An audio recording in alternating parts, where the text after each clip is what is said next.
જ્યારે પણ સમાજમાં મહિલા સુરક્ષાની વાતો ઉઠે ત્યારે કપડાની વાતો જરૂરથી ઉઠે છે. કેટલાક લોકો વિકૃત માનસિકતાને દોષ આપે છે, તો કેટલાક લોકો મહિલાઓની ટૂંકા વસ્ત્રોને દોષ આપે છે. આ લોકોમાં કેટલાક માતા-પિતાનો પણ સમાવેશ થાય છે, જેને પોતાની દીકરીની સતત ચિંતા રહેતી હોય છે. તેવામાં અમદાવાદની સત્યમેવ ઇન્ટરનેશનલ સ્કૂલમાં સ્કર્ટ સાથે લેગિંગ્સ પહેરવાની મનાઈ ફરમાવી દીધી. કેટલાક માતા-પિતા દીકરીઓની સુરક્ષા ધ્યાને રાખી સ્કર્ટ સાથે લેગિંગ્સ પહેરાવી શાળાએ મોકલતા હતા.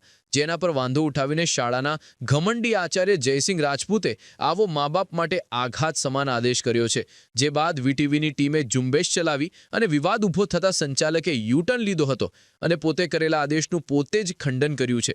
વિદ્યાર્થીનીઓને સ્કર્ટ સાથે લેગિંગ્સ પહેરવાની પણ છૂટ આપી છે. જિલ્લા શિક્ષણ અધિકારી સુધી મામલો પહોંચતા તેમણે ખાતરી આપી કે સ્કૂલનો ટેલિફોનિક સંપર્ક કરીને મેળવી માહિતી હવે આવતીકાલે રૂબરૂ જઈ વાલીઓને રજૂઆત સાંગળીશું. વાલીઓનો વિરોધ હશે તો આવતી ટર્મથી ડ્રેસ કોડ ચેન્જ કરવાનો આદેશ કરીશું.